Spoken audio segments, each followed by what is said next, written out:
bitching. Nice. Nice. All right, cool. Sweet. From the 403 to the HAZ, Mr. Nelson here. Hi, how's it going? Pre-Cal 12, hello. We are talking about trigonometry, and right now we're dealing with the unit circle, but we've been dealing with radians, okay? And in the last video, I highlighted that in addition to our four points on our axes,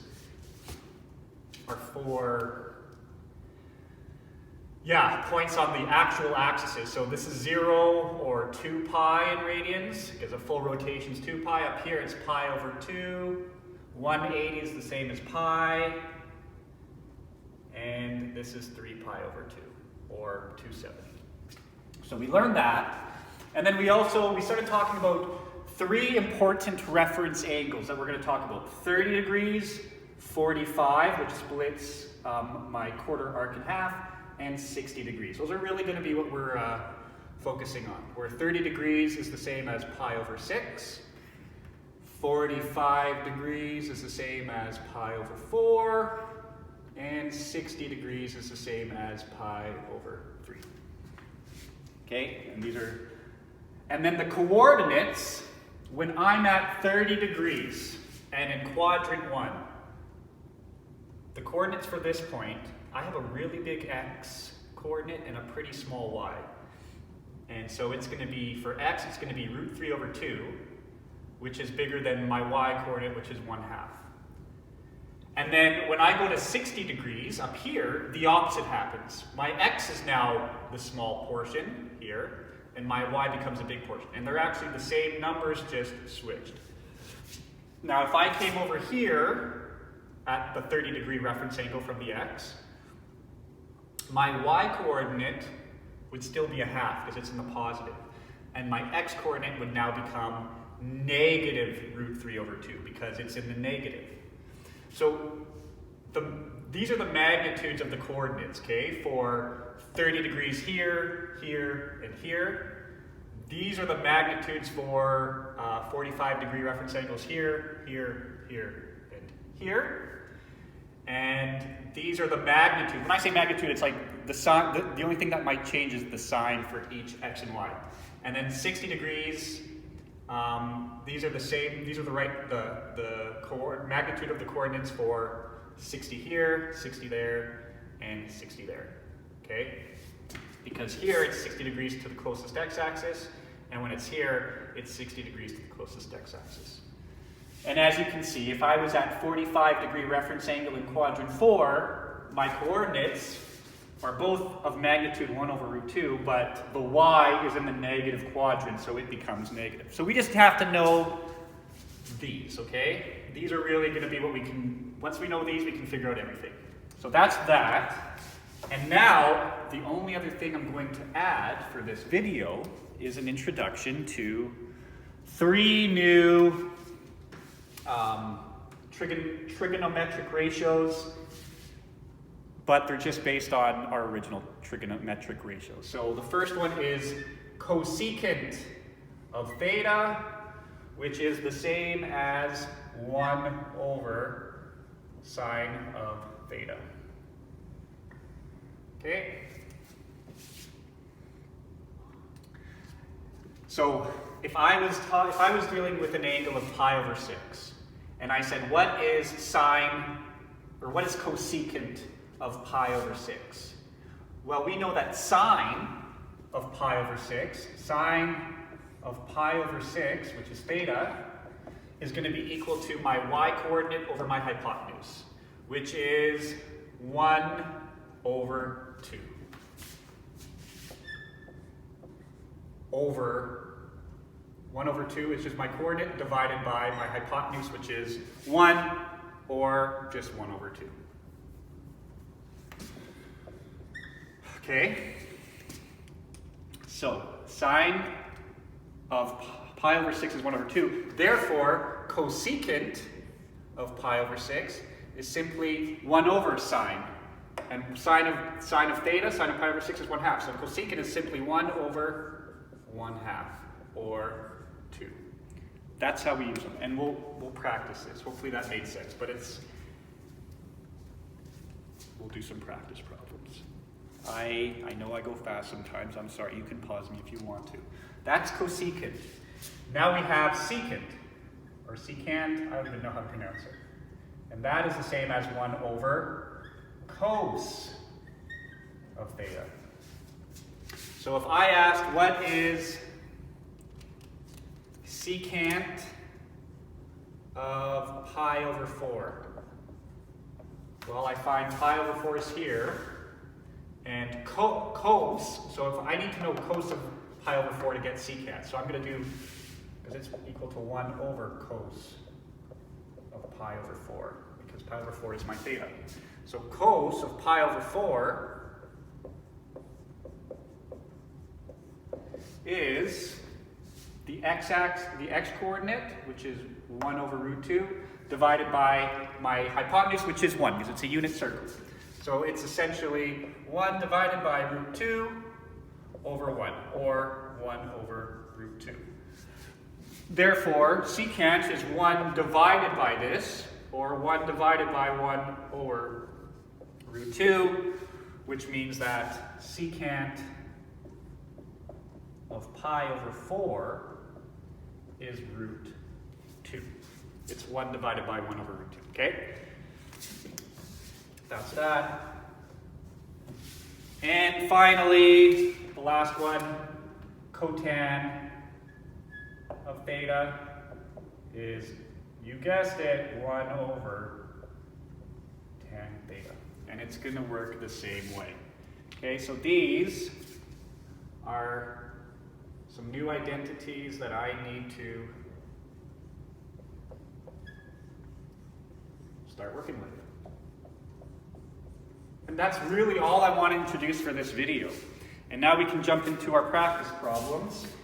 And say it gives me something like, what? Oh man, I got no space here.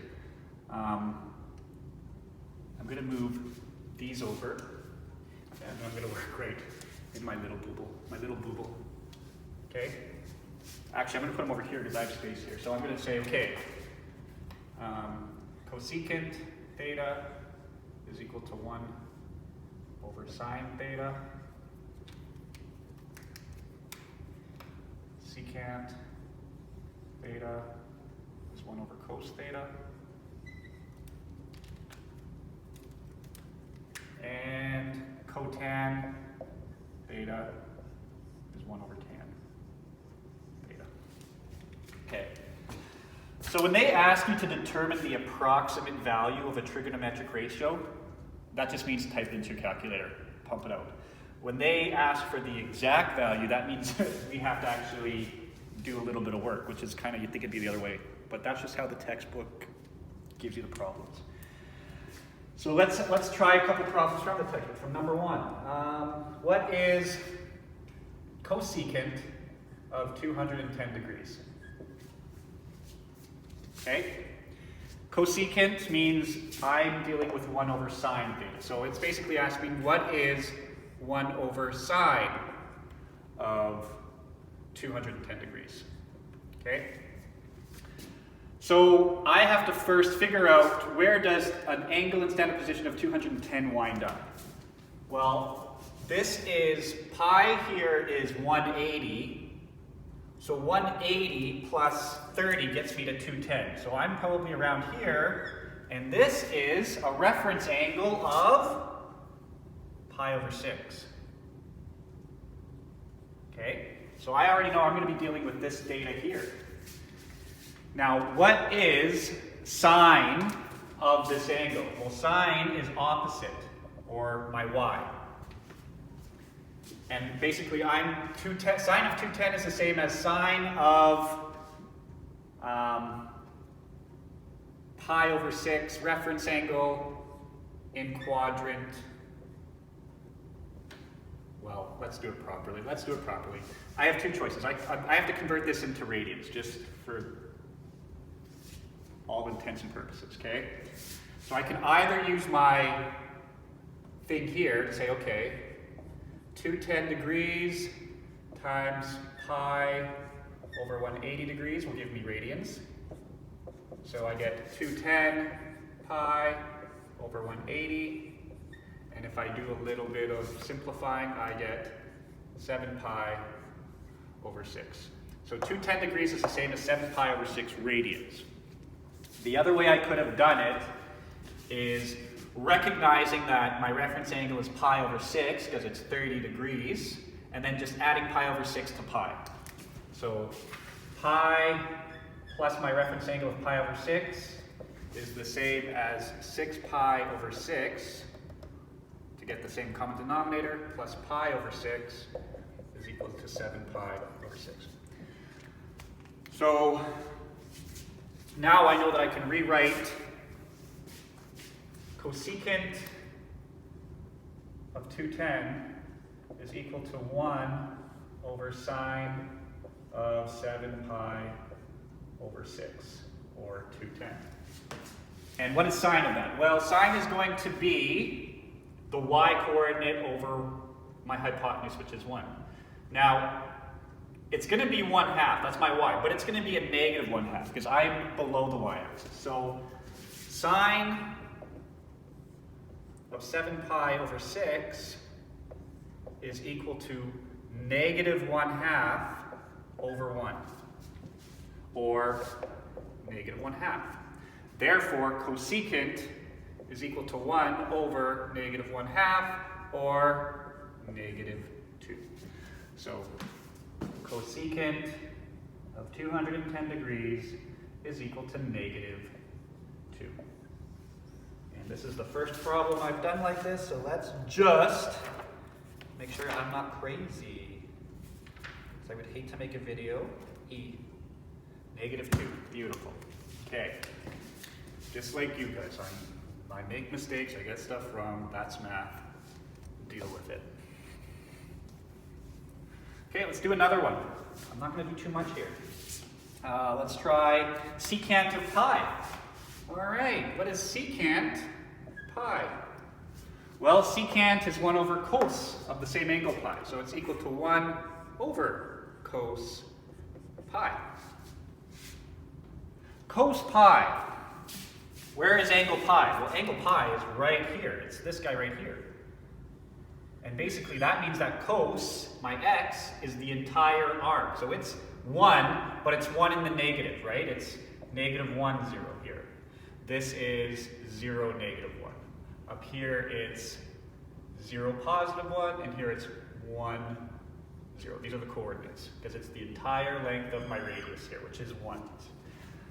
So cos theta, or cos pi, I know is negative 1, and therefore 1 over negative 1 is negative 1. So secant of pi is negative 1.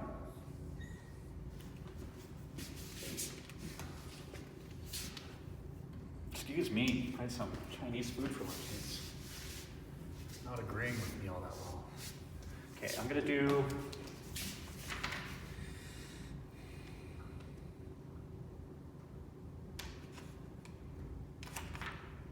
one more cosecant of 495. Okay. Cosecant of 495, which is the same as 1 over sine of 495. Okay. So we need to figure out, where does 495 land? Well, I know that I'm going to start here and I'm going to do a full loop to make 360. And then as I keep going, another 90, 360 plus 90 is 450. And then to get from 450 to 495, I'm adding 45 degrees. So I am going to be 45 degrees, which is basically the middle here. And I know that that is equivalent to these coordinates, but the sign will be different. And I actually I've done this here in the past. So it's the same as, well, sine of 495 is sine of this angle here, this reference angle, right, which is 45 degrees. 495 got me to here, so I just have to do the trigonometry on this triangle here. And sine is opposite, which is going to be a positive 1 over root 2 over 1. 1 over root 2 divided by 1 is 1 over root 2. And therefore, cosecant of 495 is 1 over root 2, or root 2. So cosecant 495 is root 2. Okay? So hopefully you can use that to do this. Now let's just do a couple quick little thinking problems, just slightly more. So, if theta is an angle in standard position with the following conditions, in which quadrants may theta terminate? So, cos theta has to be greater than 0. Where am I going to get cos of my angles be a number bigger than 0? Well, any cos that happens here is going to involve a negative x. So the only way it's going to be positive is if it's in quadrants 1 or 4 here. Because this is where my x, so this cos is the x coordinate. That's where I'm going to get. So it's going to be quadrants 1 and 4. Sine theta is smaller than 0. So where am I going to get negative sine thetas? Well, I'm going to get negative sine thetas when I'm below here, because my sine is my opposite, or my y-coordinate over my hypotenuse. So it's going to be, when it's down here, that's when I'm going to get negative sine thetas, or sine thetas that are smaller than 0. So it's going to be quadrants 3 and 4. Okay, let's do one more. Where am I going to get cos of theta is smaller than 0, and cosecant theta is greater than 0? Okay, well, cosecant is equal to 1 over sine. So if sine theta is negative, cosecant is going to be negative. If sine theta is positive, cosecant is going to be positive. Right? Because 1 divided by a negative is a negative, 1 divided by a positive is a positive. So I'm looking for basically, where is sine theta greater than 0, and where is cos theta smaller than 0? So cos thetas are smaller than 0 when x is negative, right? When my x coordinates are negative. That's when I'm going to get a negative number over the hypotenuse of 1. And then where am I going to get a sine theta bigger than 0? Well, if it's below the x-axis, it's going to be negative, so it's going to be up here. So the two conditions are met in quadrant 2. Okay? That's all I'm going to teach here for now. You guys can go flourish, struggle, practice, and send me an email or call me if you need help. Okay, bye.